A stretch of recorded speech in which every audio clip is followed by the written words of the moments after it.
IVC, Dale Gateful33 here to do a contest entry video.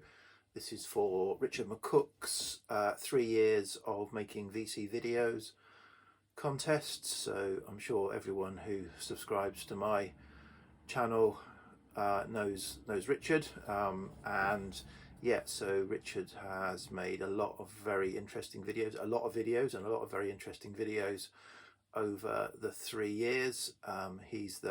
He's the king of pop. Oh no, it's probably Prince. It's probably the king of pop, is he? He's the king of pop videos. Or was that Michael Jackson?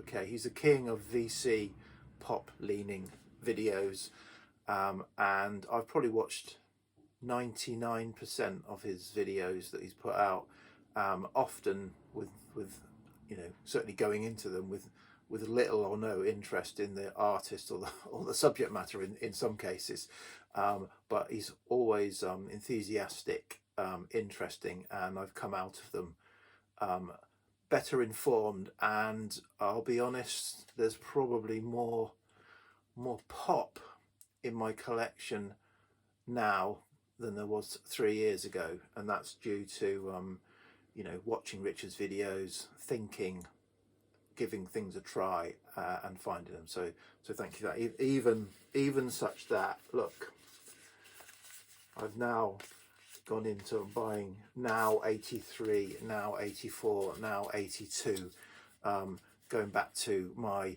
14, 15, 16-year-old times when, if I'm honest with myself, I wasn't listening to all of this folk, psych, prog. I was listening to top of the pops, pop music, and yeah, there's a lot of crap on here, but there's also a lot of really good stuff that I'm reconnecting with, and I probably wouldn't have done that if I hadn't been, say, watching Richard's videos. And yeah, so Richard's asked us three questions. Let me put these down. He's asked us 3 questions. Firstly, to show 3 artists from our collection, our favourite and least favourite.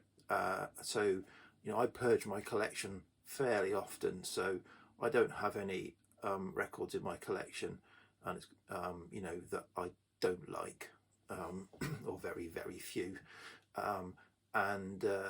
so if I've got, and what Richard said is an artist where we've got several albums. So what I've done is I've picked 3 artists where I pretty much got either all their albums or all their albums across a particularly strong run. So so I'm choosing from 6 albums, 7 albums and 8 albums for these artists. So the one I'm choosing 6 albums from is Pentangle, and their first 6 albums from 68 through to 72 were fantastic, all 6 of them. So if I had to pick a weakest one, just because I like albums that are kind of get it done, I like a 40-minute album, and so one of their albums is it's a double, half live, half studio.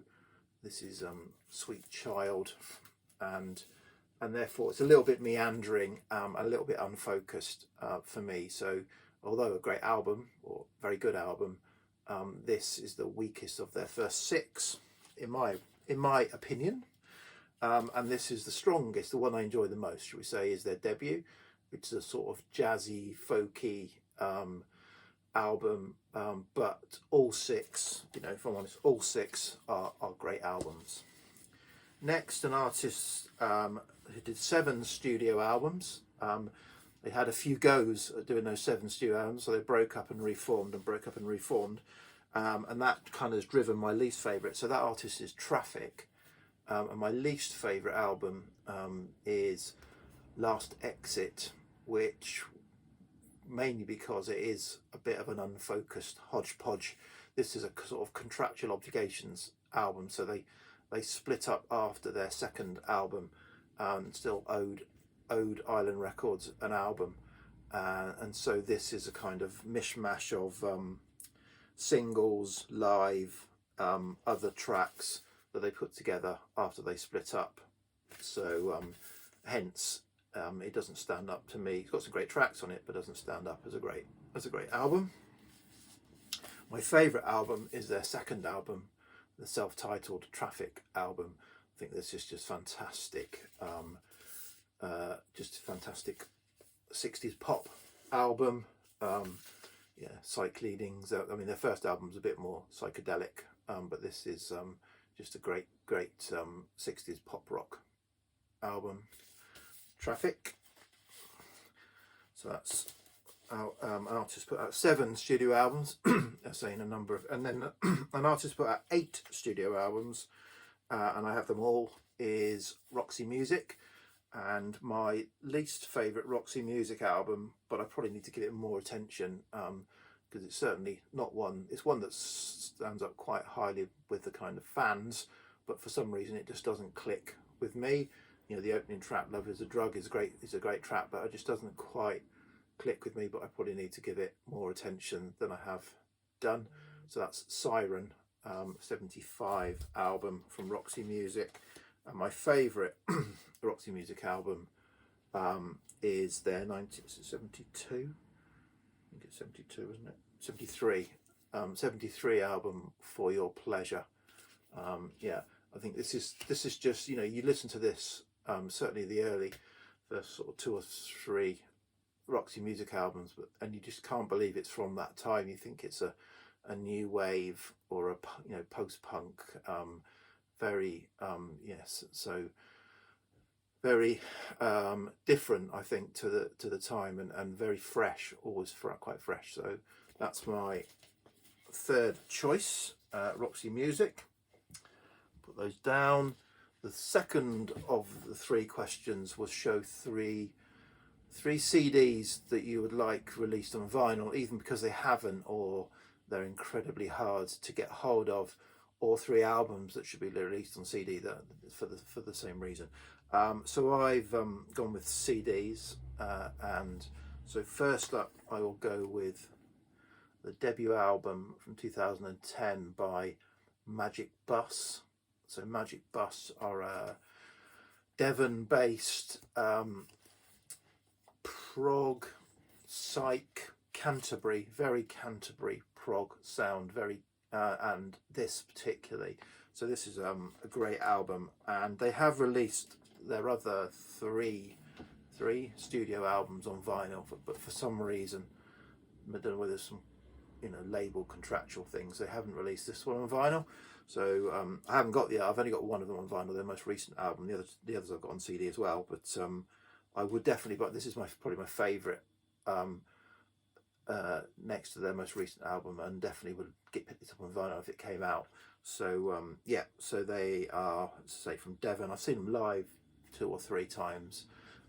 Always great. Got a fantastic lead guitarist. Got Jay Darlington on keyboards, who was in Cooler Shaker.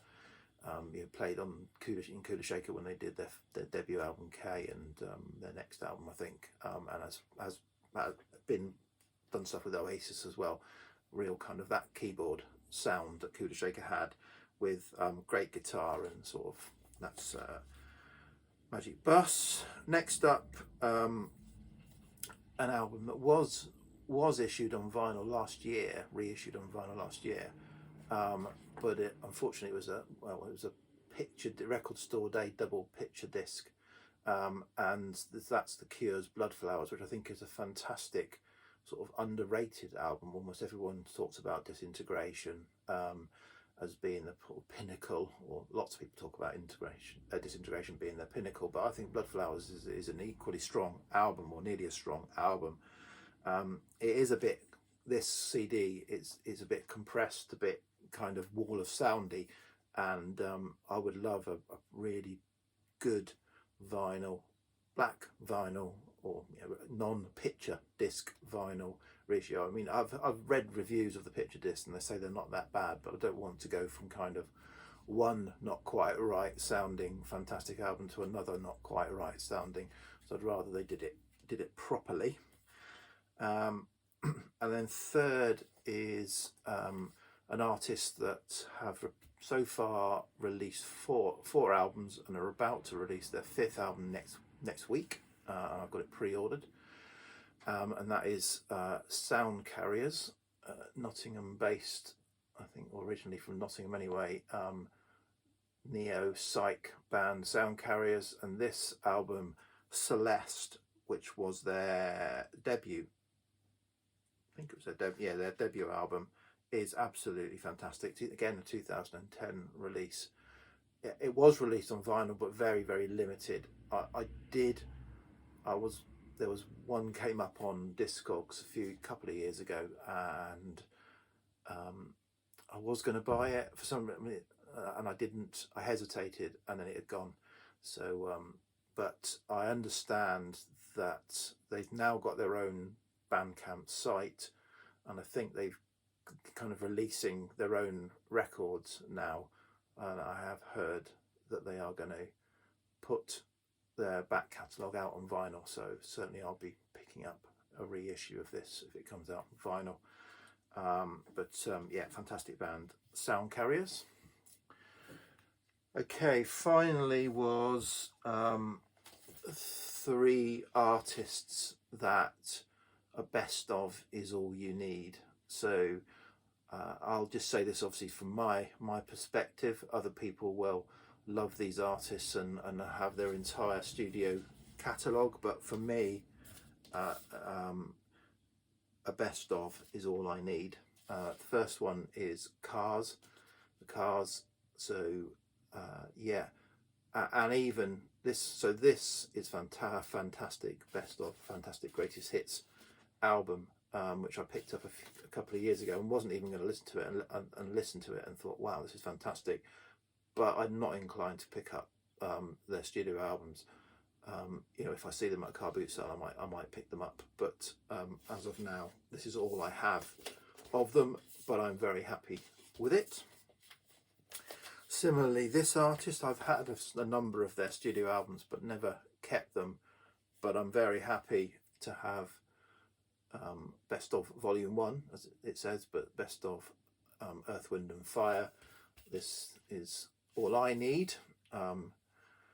Others will say, no, it's not, Dale, you need some studio albums. But so I've had a go with some of their studio albums, but I'm very happy with this. And then this next one, most controversial as far as I'm concerned. So I do have a number of studio albums by this artist.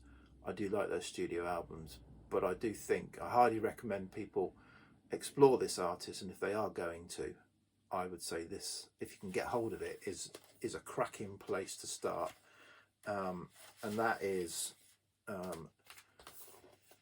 Nancy Sinatra and the recent Light in the Attic, Start Walking, 1965 to 1976. It's a double, so maybe that gives it a little bit more latitude, but absolutely, this has got all the hits and even some of the more obscure songs that are fantastic all pulled together, whereas her studio albums, obviously I've got several, have got a lot of cover songs that are a bit filler. They're nice to have, they're nice to hear her sing them, but this has got near enough all the sort of Lee Hazelwood penned songs that he did for her or for them, depending on whether they were duets or solo, and so it's got the kind of the real Nancy stuff, not just to say a number of covers that she did that are a little bit filler, should we say. It comes with a nice book. So that's me. So again, congratulations again, Richard. Keep making videos. I enjoy your videos, and you remind me of pop music, typically pop music, that I've long forgotten. So yeah, cheers, bye.